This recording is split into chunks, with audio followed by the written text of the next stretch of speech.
See, that's the things that are coming out of your mouth, child. Babbling, insanity, delusions. Man, you are one pathetic loser. Can you, shut up? If you just read the bio for Dr. Steve, host of Weird Medicine on Sirius XM 103 and made popular by two really comedy shows, Opie and Anthony and Ron and Fez, you would have thought that this guy was a bit of, a clown. Why can't you give me the respect that I'm entitled to? I've got diphtheria crushing my esophagus. I've got Ebola vibes dripping from my nose. I've got the leprosy of the heart valve, exacerbating my incredible woes. I want to take my brain out and blast it with the wave, an ultrasonic, echographic, and a pulsating shave. I want a magic pill for all my ailments, the health equivalent of Citizen Kane. And if I don't get it now in a tablet, I think I'm doomed and I'll have to go insane. I want a requiem for my disease, so I'm paging Dr. Steve. Dr. Steve. From the world-famous Cardiff Electric Network studios in beautiful downtown Tukey City, it's Weird Medicine, the first and still only uncensored medical show in the history of broadcast radio. Now a podcast. I'm Dr. Steve with my little pal, Dr. Scott, who will be here in just a minute. This is a show for people who have never listened to a medical show on the radio or the internet. If you got a question you're embarrassed to take to your regular medical provider, if you can't find an answer anywhere else, give us a call, 347-766-4323. That's 347-POO-HEAD. Follow us on Twitter at Weird Medicine and at drscottwm, and visit our website at drsteve.com for podcasts, medical news, and stuff you can buy. Most importantly, we are not your medical providers. Take everything here with a grain of salt. Don't act on anything you hear on this show without talking over with your healthcare provider. Very good. Check out stuff.drsteve.com for all your online shopping needs. And then Roadie, ROADIE.drsteve.com for the Roadie robotic tuner. It's amazing. And check out Dr. Scott's website at simplyherbals.net. And check us out on Patreon. Patreon's got some eclectic stuff on there. Old shows you've never heard before, first look at all video content, stuff like that, live streams coming. I've done some in the past. They're up there. We have the exam room where celebrities call in and ask us medical questions. Patreon.com/Weird Medicine. And if you want me to say fluid to your mama, Cameo.com/Weird Medicine. Oh, and here's Dr. Scott. All right, very good. Don't forget to check out Dr. Scott's website at simplyherbals.net. That's simplyherbals.net. How's everything going over there? Doing pretty well. Yeah, you still pretty busy. You need some tchotchkes to send out to Weird Medicine listeners who order crap from you. We just sent some out the other day. We're still pretty good for now. Yes, which is crazy. So just if you do, yes, tell me. Just tell him that you're a Weird Medicine listener, and he'll throw some stupid crap in there. It's garbage, but it's good stuff. It's fun. It is fun. And check me out on Normal World with Dave Landau. I've got a new one coming out on vaginal odors. And I have a really hacky joke at the end of it. Oh, my. Yes. But I was just doing assets, and I'll tell you what, the AI is really helpful for that. And I know the artists try, but I don't do AI art. I do it photorealistic.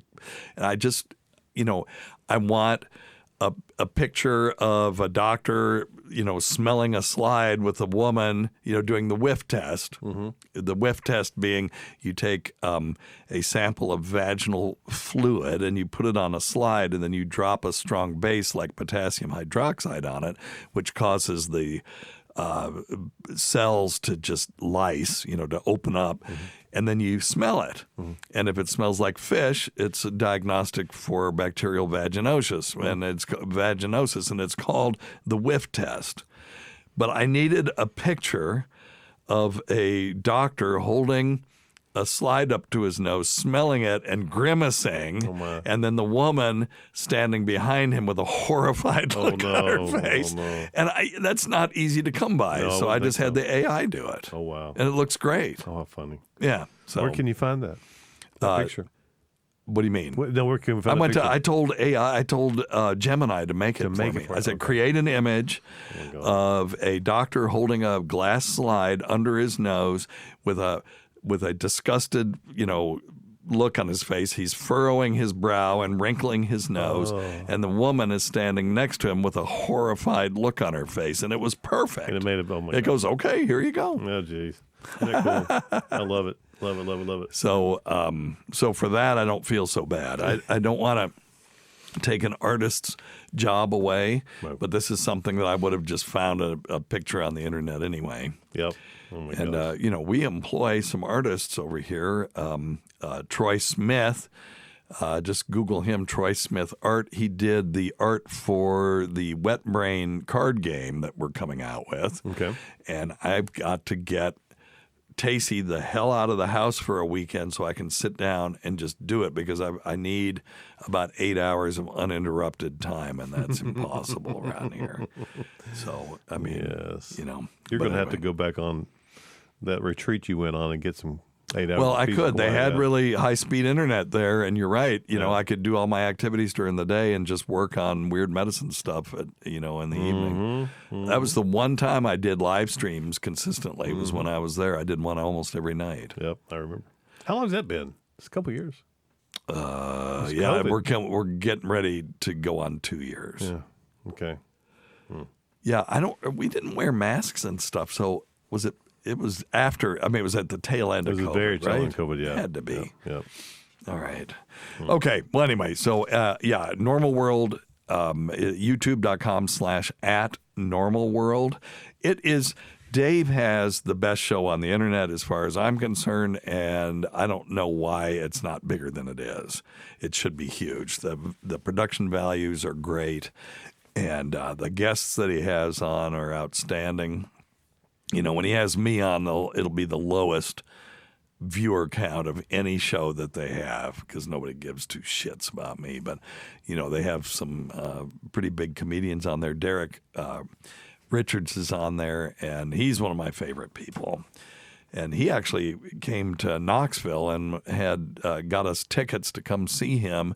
And then we had some other damn thing. We had a conflict. We didn't get to go. So, but anyway, or you can go to Blaze TV, and just tell them that you signed up because of Normal World, and or tell them your old pal Dr. Steve sent you. Right on. All right. You want to just do a bunch of questions today? I don't have any topics or anything. Yeah, Tacey's not here. Let's go for it. All right. Okay. Let's see here. Number one thing, don't take advice from some asshole on the radio. All right. Very good. Sounds good. Now, this one just says voicemail, so I don't know what this is. So let me see. Hey, Dr. Steve. Okay. Hey, Sounds legit. Casey. Hello. Hey, Dr. Scott. How's everybody? Good, What's man. up? How are What's you? up? I've got a question about my hands. Some mornings I wake up and my hands are tingly, Oh, okay. and then as it progresses through the day, it's like a sore stiffness in my hand. Maybe it's arthritis. I'm getting close to 60 now. The one Well, the tingly, that's a nerve. different, yeah. That's a nerve. time I used DMSO, it was recommended by a friend, and immediately I tasted garlic. And I Yep. was wondering, Yep. is DMSO safe to use for arthritis?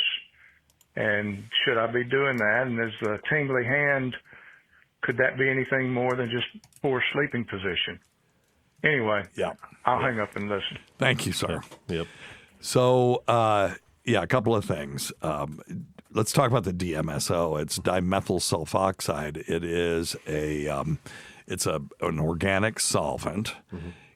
I remember first hearing about it in like the late 60s, early 70s for arthritis and stuff. It does readily permeate the skin, and when it does, you taste garlic. That's exactly right. And, there's a lot of people will use this stuff. They'll do a couple of things with it. They'll put soluble drugs in it, and it will drag the drugs through the skin. Okay. If they are also lipid soluble, they have to be lipid soluble. Well, to dissolve in the DMSO, they kind of have to be. Gotcha. And then they will. So it's a vehicle that you can use to introduce drugs into the bloodstream without injecting them. Okay. Without having to use an injection. But so I have the safety data sheet. This is sort of the product safety sheet for people using it as a solvent. It says may cause respiratory irritation, drowsiness, or dizziness, skin irritation, serious eye irritation, and it is also combustible. So let me see. If they get it in your eyes, obviously you wash it out. If inhaled, remove the person to fresh air.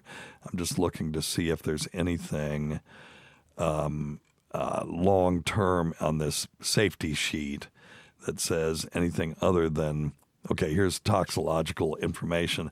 Inhalation may cause drowsiness. Of course, all these organic solvents will do that. People inhaling glue, that's basically toluene, which is a benzene ring with a methyl group on it, I think, if I remember right. It's been a long time. But that's also an organic solvent, and people, are huffing glue, and it's one of these things. So most of those type of small molecular solvents will get you or alter your consciousness, but it's not good for you. Let me see. Mutagenic effects, no information available. Carcinogenity, whether is it carcinogenic, they don't know. There's no information available. Is there reproductive toxicity? They don't know. It's not been studied. So that's my concern about this stuff, is that they don't know. They just don't know. It's people have been using it for years. We haven't heard anything about it being naughty in that way, but still. But anyway, do you use any of these kind of organic solvents? Nope. Okay. No. I'm willing to FDA try. has approved DMSO as a prescription Medicaid for treatment of painful bladder syndrome, but they instill it directly into the bladder. Right. Let me see. I'm looking on WebMD just to see if there's anything. People have also used it to try to treat conditions like headache, rheumatoid arthritis, eye problems, scars, and scleroderma. That's a disease that causes scar tissue to form in the skin. But the American Cancer Society says there's no evidence to support the use of DMSO to treat cancer. That's for sure. Well, they haven't studied it, so there's no evidence. Doesn't mean it doesn't do anything, but why would it? It's just an organic solvent. Recent analysis of studies on the use of DMSO to relieve osteoarthritis pain found it was not significantly more effective than placebo. It's just you feel like it's doing something.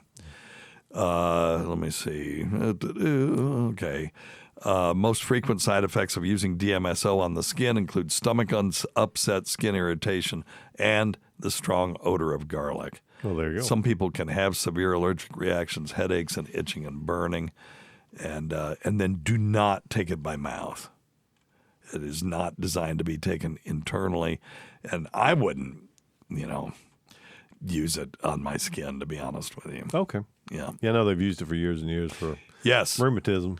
Yep. And if people are breastfeeding, obviously don't use it. Sure. One thing is that there are DMSO can increase the effect of some medications, including blood thinners. So be very careful about that. If you're on blood thinner, I would not touch this stuff.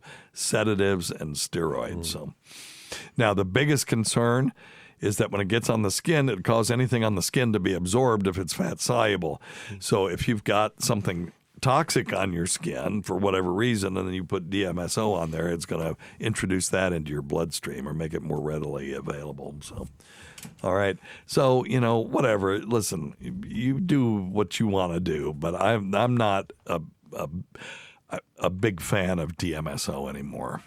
I was back when it was popularized in the in the media, but then you go read the studies and the data just isn't there.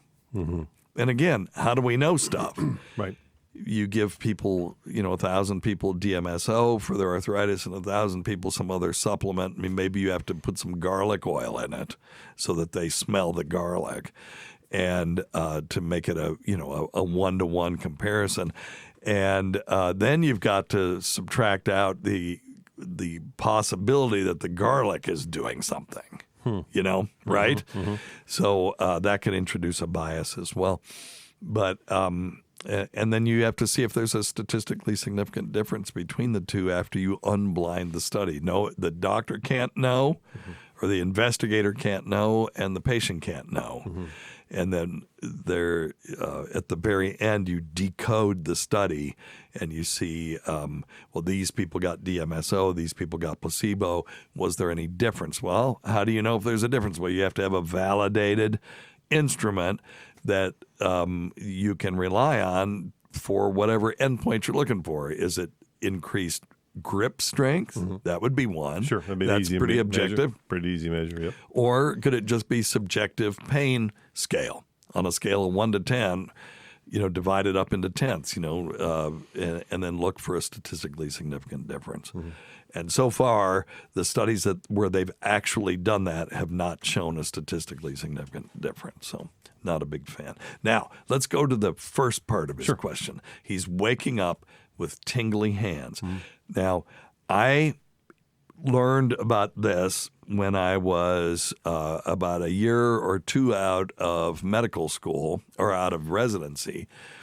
I had a patient come in saying that they had tingling hands when they woke up in the morning and that they were numb. And I was just like, well, you're sleeping on your hands, because I do that sometimes, and I wake up and my arm is completely not useful. Right. And then when the feeling comes back, of course, you get hyperalgesia and allodynia, meaning that you can't even touch it. It sends pins and needles up into your brain until and that's just the nerve waking up. Yep. Well, it turned out that this person had carpal tunnel syndrome. Right. And I didn't recognize it. Right. And so I looked pretty stupid, but I never missed it again. Right on. So that's the thing. And carpal tunnel syndrome is a compression neuropathy, meaning that the nerve in your is being compressed, and it affects the thumb, the index finger, the middle finger, and half of the fourth finger usually. And now, if it's mostly the fourth and fifth finger, then that is cubital tunnel syndrome, which is a compression of the funny bone.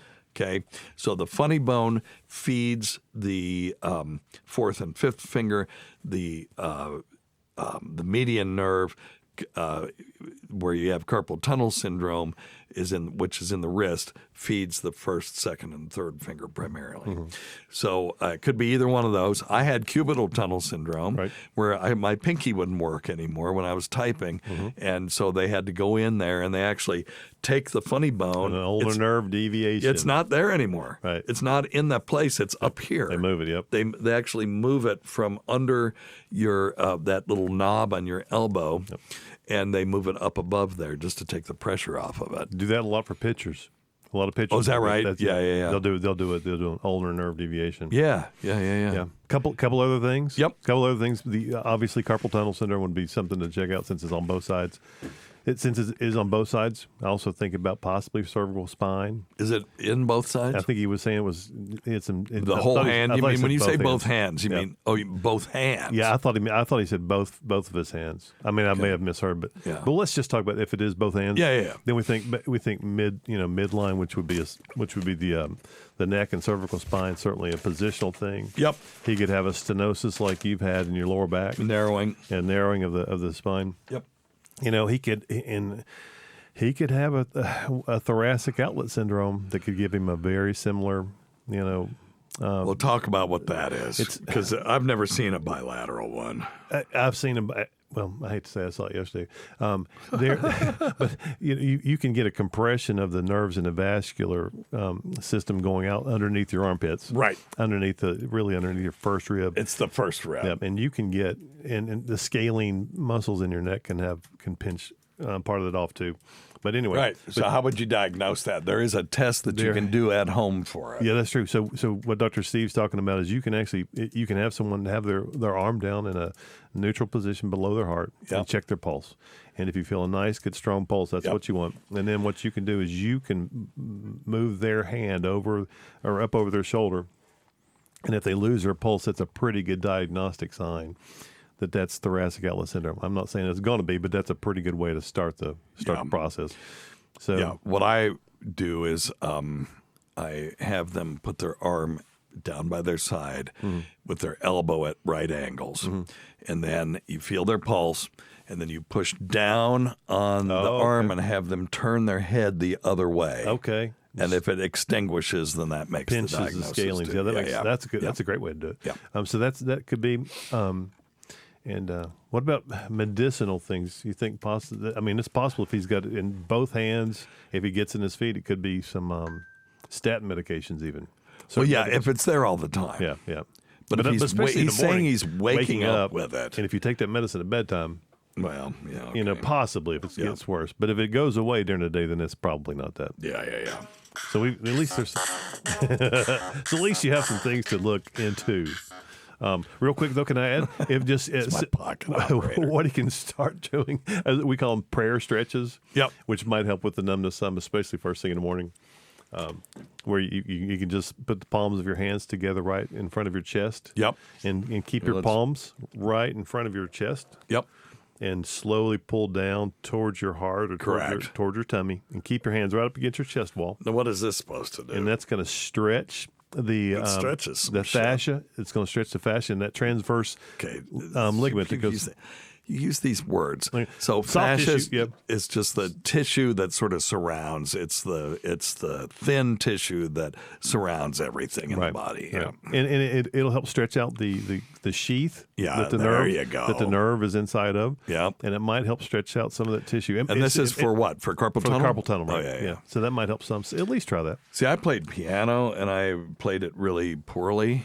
And, I wasn't using good technique, and I got carpal tunnel from that. Yeah. Once I finally got good technique, it went away. Now, one thing that you can do, if you want to see if you have carpal tunnel, there's a couple of tests that you can do. There's a Tinel sign where you bend your wrist as far as you can in extension. So you bend it away from yourself, and then to expose your wrist. And so if you're holding your hand where the palm is up, then bend it so that the fingers are pointing as far down to the floor as you can, and then tap in the wrist. And if it recreates the pain, that's a positive Tinel sign for carpal tunnel syndrome. And then you can just go to your primary care and say, hey, I need you to refer me to a neurosurgeon or whatever because I have a positive Tinel sign, and they'll shit themselves.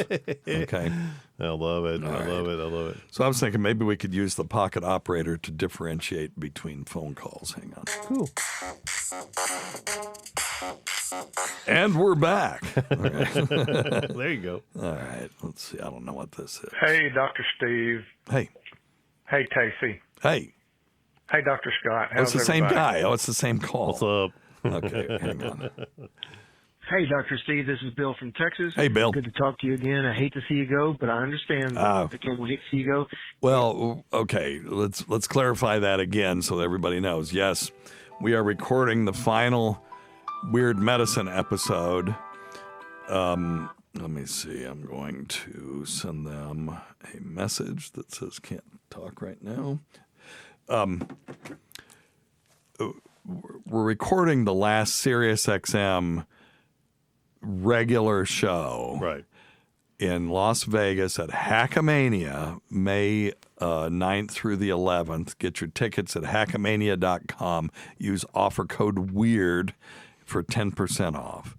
There's VIP tickets and there's regular tickets. It's a whole weekend of comedy and live podcasts and all this kind of stuff. And I went last year and helped set up and did, some stuff over there, and then did a couple of bits, and I did the pulling objects out of Rocco's ass. Oh, my. It was kind of magic trick thing. And but anyway, I was going to have like some of my celebrity friends do a video and so I just said to hell with it. Nobody gives a shit. So I'm just going to do a regular show, but we're going to take questions from the audience. And I've got cards where they can write stuff down, and if they throw a 20 in there, of course we'll answer their question first. Yeah. But and Lucy Tightbox is going to be my co-host, and then we'll chop it up, and it will play on Sirius XM until the our contract is up, which was 3 years ago. But anyway, now. What I want to do is more stuff like I do for Dave Landau with Normal World. I'd like to do some acting even. I've got, Pete Davidson called me one day and said, hey, we have a part that would be perfect for you. Can you be here on Wednesday? And it was like this was Monday. It's like, no, I can't. I can't. But I would like to be able to do more of that kind of stuff. I really enjoyed. I actually have an IMDb page now because of the acting, quote unquote, that I've done for Dave Landau. It's kind of fun. For the longest time, Tacey had one. Because of her work with Rockstar Games, where she did country voices for GTA 5. Okay. And it's like, okay, I've had this radio show for 20 years, but Tacey has an IMDb page. Well, now I have one. Now you got one. So, but I'd like to do more of that kind of stuff. We're going to do more documentary style things, and Friday night live streams will be a thing. And I want to do my gambling channel. I've got all kinds of ideas. There's this guy, Anton Petrov, that does, he's like, hello, wonderful person. And he does, every day he does a new science thing. I probably couldn't do every day until I retire, but I could do every week, do something on another, just a medical or a cool medical or science topic. And so that's what's going to happen. And maybe we'll do some live shows and we'll answer questions and stuff. Every time I go on somebody else's show, they always have people call in, just ask medical questions. I like doing that too. So we'll still be around, but just not on a regular basis. And the Patreon channel will still be very active, patreon.com/weirdmedicine, where we're going to I've got classic shows on there where you can't hear anymore, and then we're doing special projects, and they see everything that I do for Dave before anybody else does, even before the Normal World people do.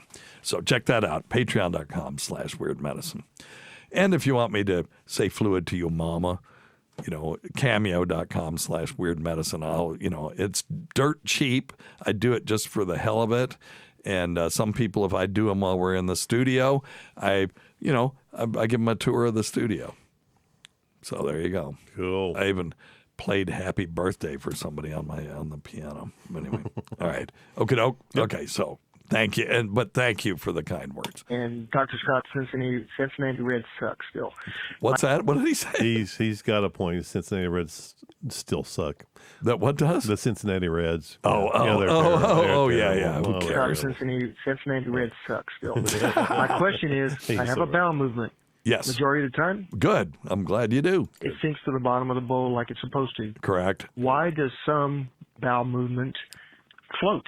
Yep. Very astute medical question for you, Doctor. Yeah, that's a good one. I'm not sure you're using the word astute correctly, but it is a good medical question. Scott, you want to take it? I know the answer to this. They have some fat in it. That makes Could be fat. Float. Could be fat. Could be fat. I'll give you a half of a bell. Give thyself a bell. Air. Yeah. Gas. Yeah, but it could be fat. Yeah. Fat but usually when you have fat in your stool, you have malabsorption. Right. You should not have fat in your stool. All the fat should be broken down and dissolved. Yep. Unless you are taking something like Ali, that olestra, which was a non-digestible fat. Right. They were frying French fries in that shit. Oh, my. And people were eating it. And if you ate a whole bag of it, you just shit out, orange oil, basically. And it just floated to the top. Know that. Oh, God. My. I had a friend, and she was a drug rep, and she was gorgeous, like as drug reps often are. Yeah. And she was going to a meeting, and she thought she had to, pass Flatus, yes. And it was just voluminous orange oil that came shooting out of her ass, and she had to go back home and change clothes. So, oh my goodness gracious! So that stuff was pretty rough. It's not. I don't think it's on the market anymore. Yes, you might still be able to buy the Ally or Ali or whatever it was, ALLI, which was a pill form of it. Yep. Oh my goodness! But so.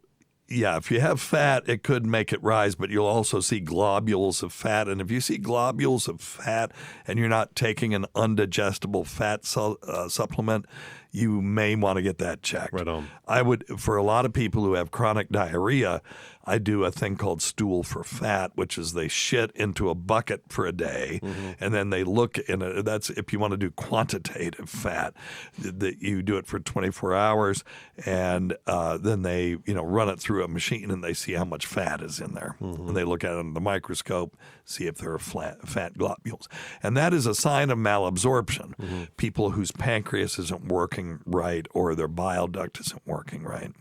Could have had maybe their gallbladder removed. Well, possibly. maybe. Yeah. Yep. So, so it's air or. So now air could be from a couple of things. It could be from what we call aerophagia. Some people eat so fast that they swallow air and they'll get bloating and pain, and then their stools will float because there's air in there. They'll also have voluminous flatus and stuff. But a really common way is to get air incorporated into the stool is for the bacteria to ferment something while it's in the turd form and then creating air bubbles, sort of like baking bread. Right? Yes. When you bake bread, it rises. It rises Okay, because the yeast are making CO2 bubbles in there, and then when you bake the bread, it kind of fixes that. Oh, wow. And when I say fix it, set it in stone, sort of, in dough, and so you get those air bubbles in there. Now that will be if you immersed that bread into a vat of dough, it's going to be less dense than the liquid dough, and it will rise to the top. And the same thing here, if you get enough gas production in your turd so that there's little pockets of gas and there's just enough in there, it will rise and be less dense than the surrounding water, and it'll float to the top. So that's where that's probably coming from. Gotcha. And if you have really smelly, disgusting farts, you may have a bad, colonic flora, overgrowth of something. Yeah, you may have an overgrowth of something bad, and I recommend eating fermented foods for that, and not just yogurt. Yogurt is just lactobacillus. You want more than that. Yep. So, and if you ferment pickles, that's mostly lactobacillus, but you want some good yeast as well. So people make fun of me, but kombucha is a really good way to get more varied bacteria and beneficial yeast into your system. And if you don't like the taste of it, make smoothies out of it.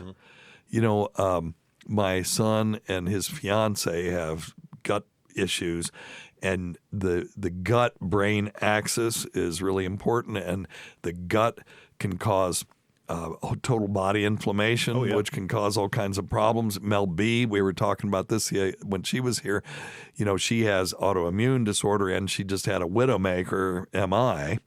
So I want to put her on an anti-inflammatory diet. One of the things to do is to make a smoothie with anti-inflammatory type stuff in it. I would put kombucha in it. I would put kefir. Kefir is basically, it's like a liquid yogurt from the old country. And the people that eat that or drink that shit in the Ural Mountains live to be 120 years old. Right. And I would put, spinach in there, and maybe every once in a while, I don't think every day, is a little turmeric. And you can throw, and there's other things like that you can throw in there as well. And I think it would really help with that sort of stinky, if you have farts that are chasing people out of the room, just change the flora in your gut. Yeah, there's. Okay. Oh, wow. All right. Anything you have to add to that? One other thing I love is I love sauerkraut. I love sauerkraut. You can Yes. And a lot of people don't. They say they don't like sauerkraut, but I'm going to tell you how to use it. Okay. If you'll get like just a normal sauerkraut, the good sauerkrauts you can buy in the grocery store. I will actually take those and mix them with spices and herbs and make toppings for my tacos. Oh, yeah. So I make a sauerkraut topping for tacos, and that makes sense. And that way Sure, you don't really know that it's sauerkraut, and it actually has got a wonderful kind of acidic. Make flavor. sure it's fermented though. Yes, yeah. And that it has active cultures in it. Now you can make your own sauerkraut. Let me teach you guys how to make your own sauerkraut. Is it going to stink him out of the house? No, it's not bad. Oh, is it not bad. okay? No, It's not like kimchi, huh? No, it's not. Although it is related to kimchi. To kimchi, right? So what you want to do is you get salt that does not have iodine in it. Right. Like Himalayan salt or Celtic sea salt. Or just even Morton salt that just is non-iodized. Okay. Right? Gotcha. And what you want is a 3% brine, basically. So I'm trying to find the actual recipe here because I hadn't planned on doing this. Well, you can Google it. But basically you cut the sauerkraut into however you want it. Do you want it long and stringy or do you want little chopped up sauerkraut? And then you don't add any water to it. You don't have to. You're going to weigh it, and then you're going to add 3% salt to it, and you're going to mush it around with. You get a glove and just mush it in until it's well incorporated. Okay. Then you want to put it in a fermentation vessel where the liquid, because all of a sudden there's going to be all this water in there, because cabbage is mostly full of water. Oh, yeah. And the salt will draw it out. Yep. And so you're going to have now a solution that's got 3% brine and it's going to have the cabbage in it. And you want to put it in a fermentation vessel. You can buy one at I bought fermentation lids that go on mason jars, quart mason jars. And you pack it, and you got to make sure that the liquid is above the solid particles. And if you buy that kit that has the fermentation lids on it, it will also have a glass weight, and you just put that in there to hold the cabbage down. And after about 3 days, you'll start to notice that it's bubbling and getting cloudy in there. And what's happening is the brine prevents like botulism and other bacteria, but it promotes the growth of the natural lactobacillus that is living on the cabbage. And if you ever want to do this with pickles, with cucumbers, make sure that you buy pickling cucumbers. The ones that you buy that are shiny have wax on them and they won't ferment. You have to buy the ones that are dull or grow your own. And you want to throw a couple bay leaves in there too to keep it crisp. Anyway, and then you let it go, and when it starts to calm down and stops bubbling, it's pretty much ready.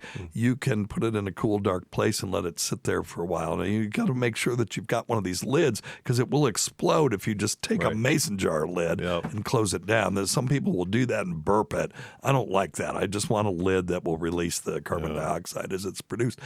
And that makes really good sauerkraut. It's not sour like some of the stuff that you buy. Right on. It's a little bit more mild, and it's good for you, you know. Yeah, it is good but it for is mostly lactobacillus. Cool. So anyway, there you go.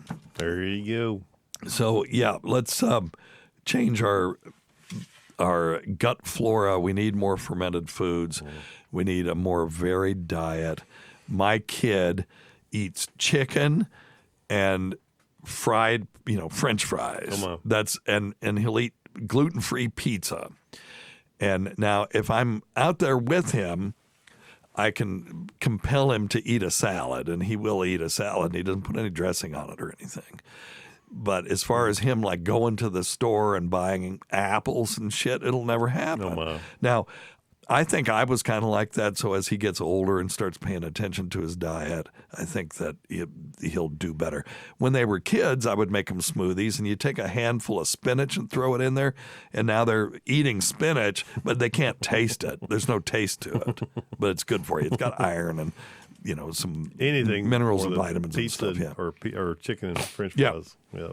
So when we were on vacation this last time, oh my gosh, how funny! I made a smoothie for them every day. Oh my gosh! Now his fiance, she's all about it, so she can make him kind of follow suit. She's a good role model for him. Good.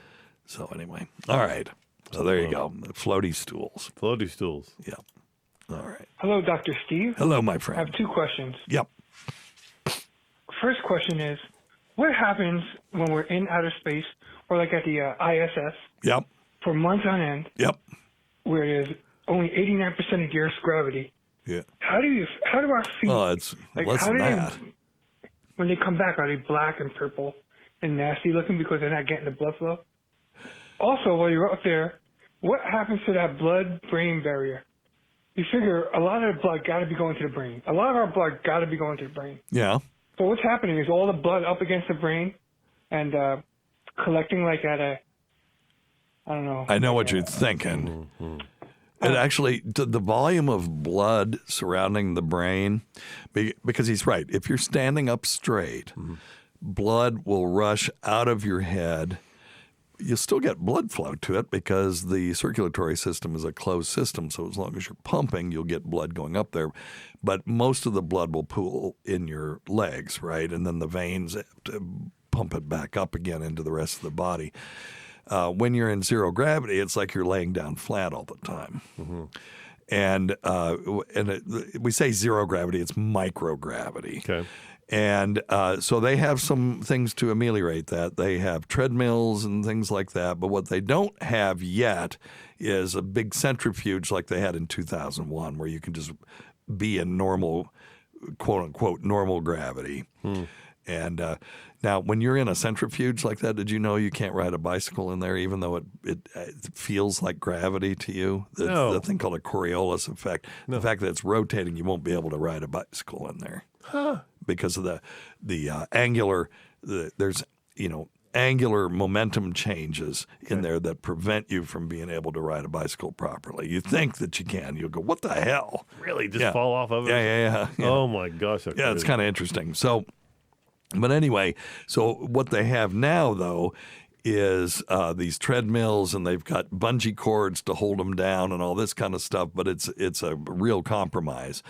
And so they'll have decreased heart size because the heart doesn't have to beat as hard to get all the blood around where it goes.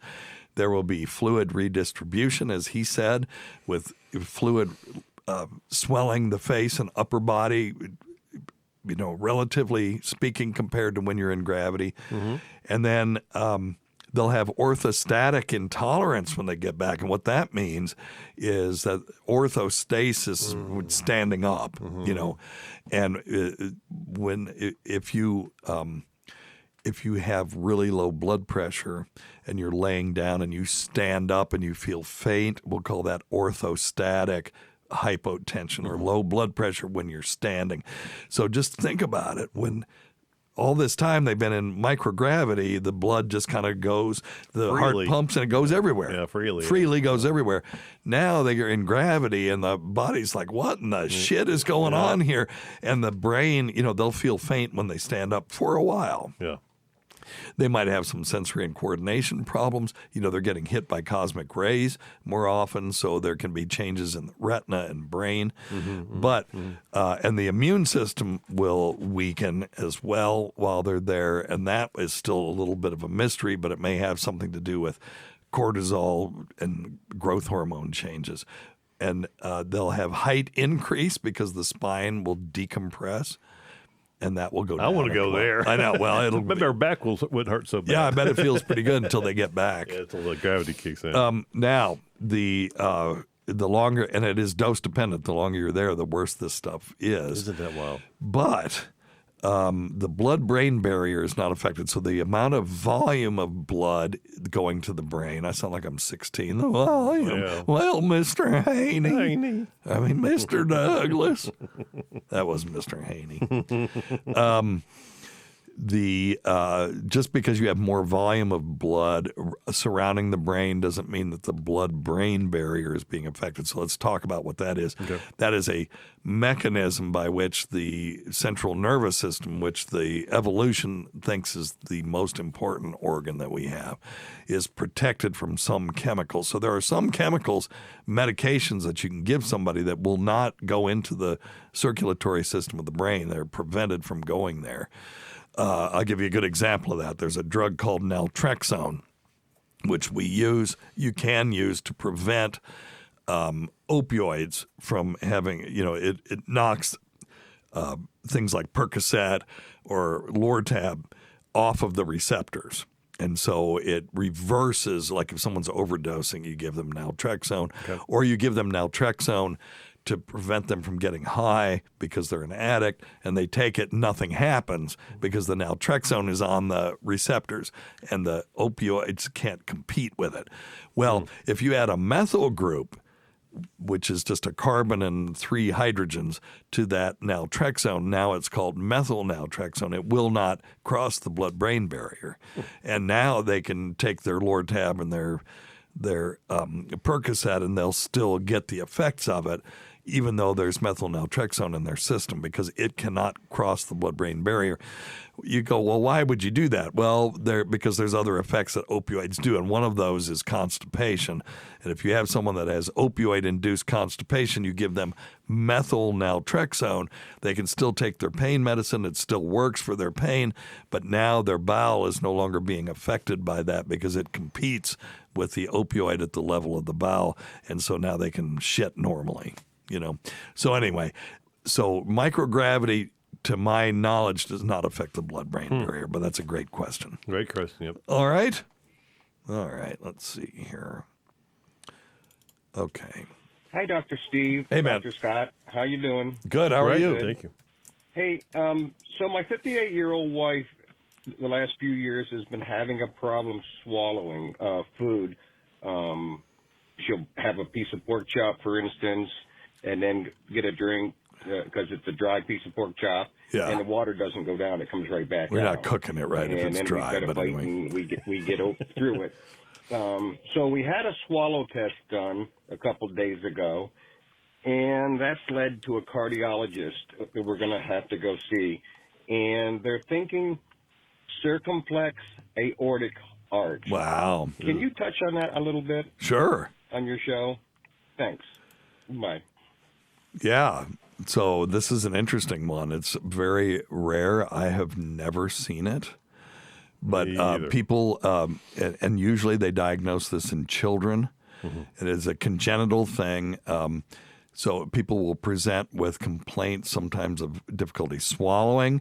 Sometimes they can't breathe. They'll have what they call inspiratory stridor, where they breathe like, that's inspiratory stridor. And when you do a chest x-ray, you see this sort of widening of the upper part of the middle chest under the sternum. And then you do a CT angiogram, which is a regular CT scan where you give them dye and you can see the blood vessels, and you'll see this sort of circumflex aortic arch thing. And it's really uncommon. Embryologically, it results from, I'll just throw some medical terms out there, regression of the left dorsal aorta between the left common carotid artery. In other words, it just doesn't form properly.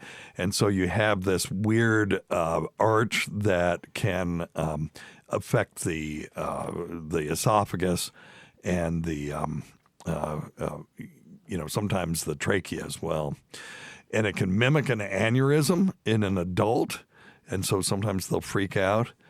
And but it can be fixed, and so the fix is surgery, and it's not a small surgery. You ever seen anybody with this? No, never. I've heard of it, but never seen it. I was thinking other things it could be besides a circumflex aortic. Right. Well, sure, but yeah. I mean, we get the first thing you think of is just esophageal stricture. Yep. But it's a vascular ring, and there is the I'm looking at the procedure here, and the procedure is if you go to Google operative techniques circumflex aorta, and you can see some really cool pictures of it. That's where I am right now. Are you? Sure am. Yeah, it's cool. Yeah. So let me see if let me see, completed aortic uncrossing. The descending thoracic aorta has been brought anterior to the trachea and esophagus, and then anastomose. All that means is that it was just connected to the side of the ascending aorta. And then they have this ligamentum thing that's part of the band, and they ligate that. In other words, they cut it. Well, they ligate it. That means that they take suture material and they put it on either side, and then they cut it. Yep. And divide it. And then, this posterior compression that you get is completely relieved when you do that. And then the people feel better. Yeah, then they shouldn't have the choking at that point. Nope. And most people do extremely well with this, even though it is a big deal surgery. I mean, they're cracking open your chest and moving your aorta around. So you want to go somewhere where they've done this before. If they're saying, oh, hey, this is great, we've never done one of these, you get a second opinion from somebody who knows what they're doing. And so it's mostly going to be in university centers or big centers like Mayo or, Johns Hopkins or someplace like that where they've done a bunch of these. So just ask them, how many have you done, and what's your complication rate? And if as long as it's reasonable and they feel pretty confident that they can get it done, then you don't have to worry about it. All right? All right. Hey, folks. Hope you all are doing good, including the fluid family. Yes. Anyway, I got a really sweet little friend of mine. We've been friends for a couple of years. Oh, God. Here we go. There's Stacy with anyway, one of his sweet little friends. Absolutely a weed head. Okay. And I came across a little study about something called CHS, or cannabis hyperemesis. I know. No, hyperemesis. But cannabis hyperemesis syndrome. It's cannabis hyperemesis syndrome. It's people who use chronic cannabis that instead of it working as an antiemetic, in other words, an anti-nausea medication, all of a sudden they start puking all the time. Yep.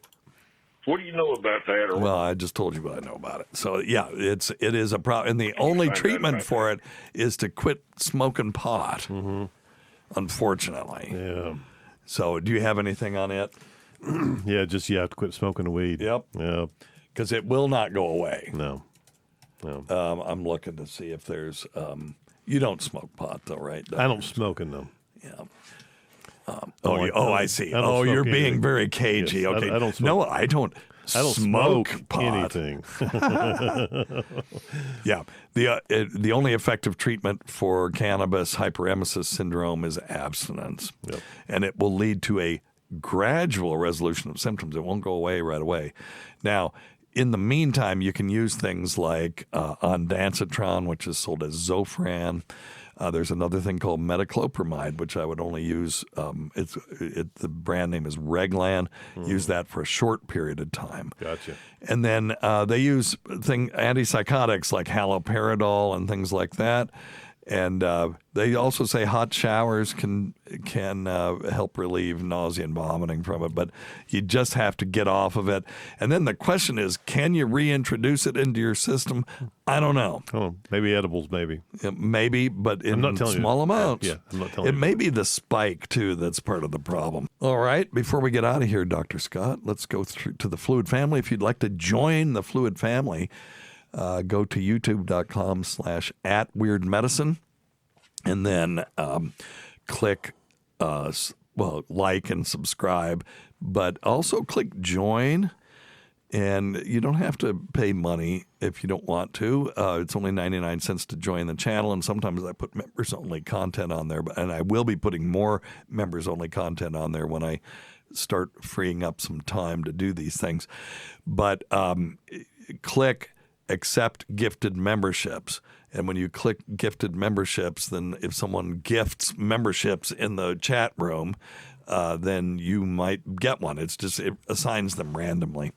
All right. So waiver, thank you for the 99 cent sticker. I would appreciate it. Oh, yeah. Very much everything. Dang lizard, €5. What's €5 in USD today? Well, it sounds like a lot, though. Can you check it out? I'll look. All right. He says, "Oh like no, I missed the sauerkraut talk," and he actually spelled sauerkraut right because he is one. We'll have to listen to it later. Have a great show and all the best for Hackamania. Dang lizard, I wish you could come to the United States in May 9th through the 11th for hackamania.com. Use offer code WEIRD. Don't use Carl's stupid code. Use mine. $5.48.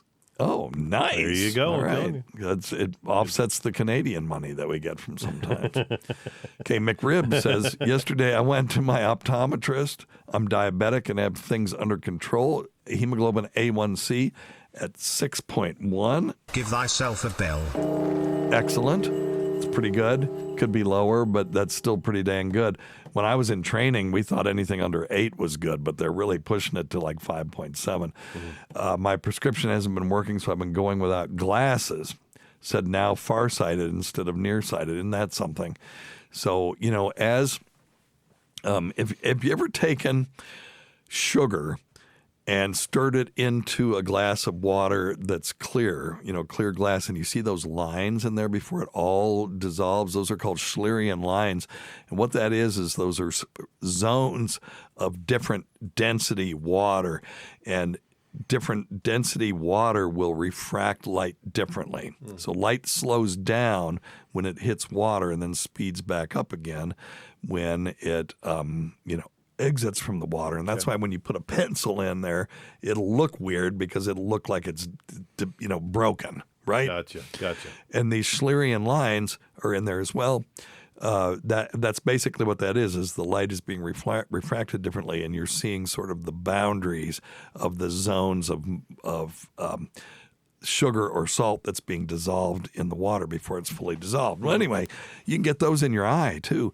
And so I've had people who had horrible diabetes, blood sugars at 300. They finally get their blood sugar under control. All of a sudden their eyes are all blurry.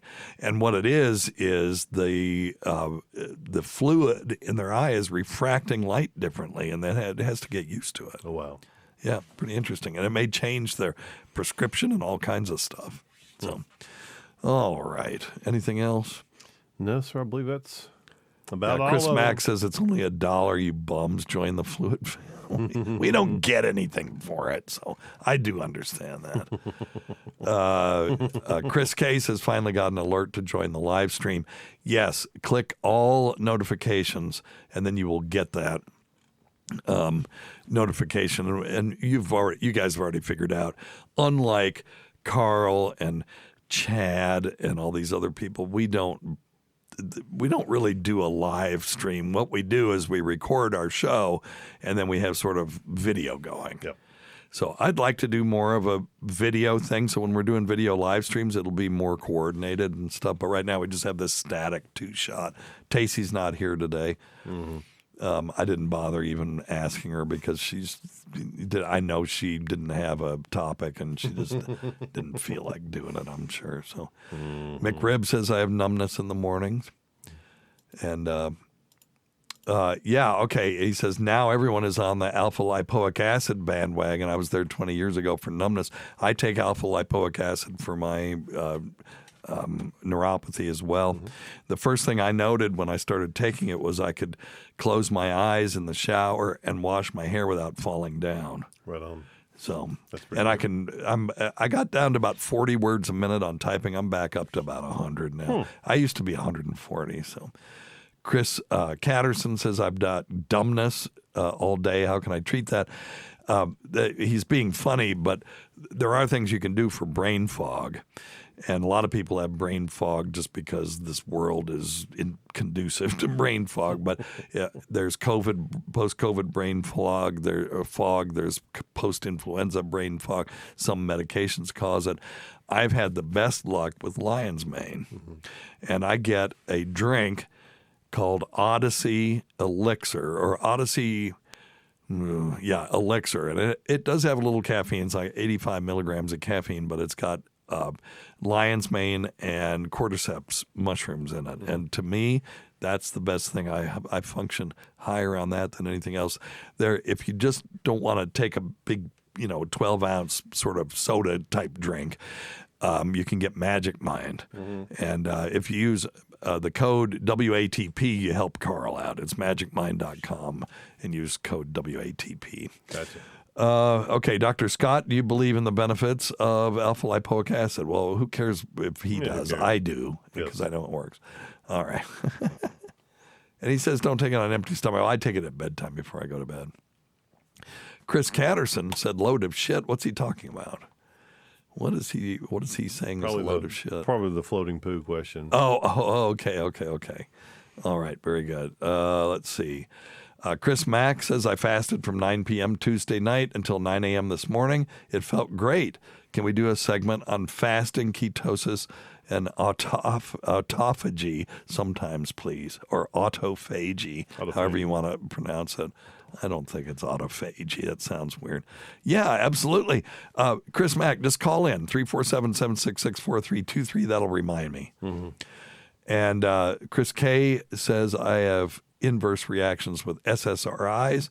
I have panic attacks instead of anxiety relief. Do you know why my brain is broken like that? It's not broken. Everybody's different. If we were all the same, we would only need one drug for everything. Yep. And also, if we were all the same, one virus could wipe all of us out. Yep. So that's why we have this natural variation. It's very good that we have that. And you just have to know that that's correct. Now, I wonder if the SNRIs would do the same thing. Duloxetine, venlafaxine, those are two SNRIs. They're serotonin, norepinephrine reuptake inhibitors. As a matter of fact, the old school antidepressants like amitriptyline, nortriptyline, and trazodone are all SNRIs as well.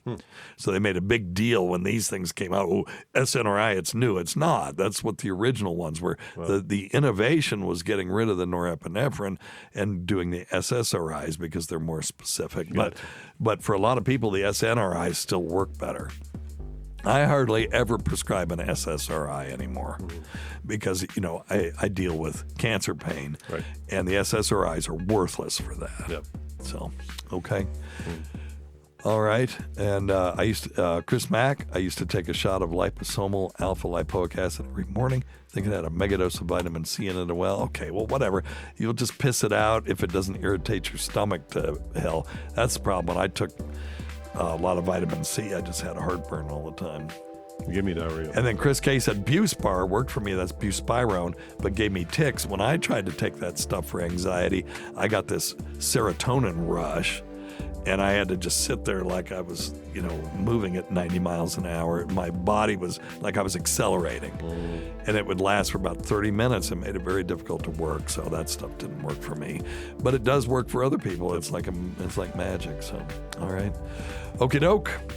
Well, let's get out of here, Dr. Scott. You got anything else? No, sir. I was going to say, let's wrap it. Oh, my God, Steve, look at this. What do you got? That's my freaking wallet I thought I lost 2 months ago. Are you shitting me? Yay! It's the best day ever! Oh, yay. Yeah, okay. Give myself a bell. Yay! What's it got in it? Oh, it's got like 50. Here, I'll share it you with mother $100. $120. I would not have stolen it. But I'm glad. No, I know you wouldn't have. No, thank you. I thought it just left it on top of my truck and drove off. Oh my God! But at the gas station, did you have to get rid of your credit cards? Yeah, I got everything new. Oh. No, it's okay though. No, I'm just glad I found it. Okay. Yeah. Hey, we got $100. We can buy lunch. No, you go do your thing with that. I'm sorry that it got stuck here. No, it's awesome. All right, you want to play some music? Let's play one. All right, we're gonna play music. If you'll turn on the air conditioner. Oh yeah, of course. Hey, thanks, guys. Hey, you got to do the intro. All right. Yeah, I got to get out of here. So what we do, if you want to join the Fluid family, we horrify people with terrible musical renditions of beloved songs that ruin them for you forever after the show is over. So thanks goes to Dr. Scott, everyone who's made this show happen over the years. Listen to our SiriusXM show on the Faction Talk channel, SiriusXM channel 103, Saturdays at 7 p.m. Eastern, Sunday at 6 p.m. Eastern, but on demand and other times at Jim McClure and Lewis Johnson's pleasure. Many thanks to our listeners whose voicemail and topic ideas make this job very easy. Go to our website at drsteve.com for schedules, podcasts, and other crap. Until next time, check your stupid nuts for lumps. Quit smoking, get off your asses, get some exercise. We'll see you in 1 week the next edition of Weird Medicine. Thanks, everybody. Thanks, guys.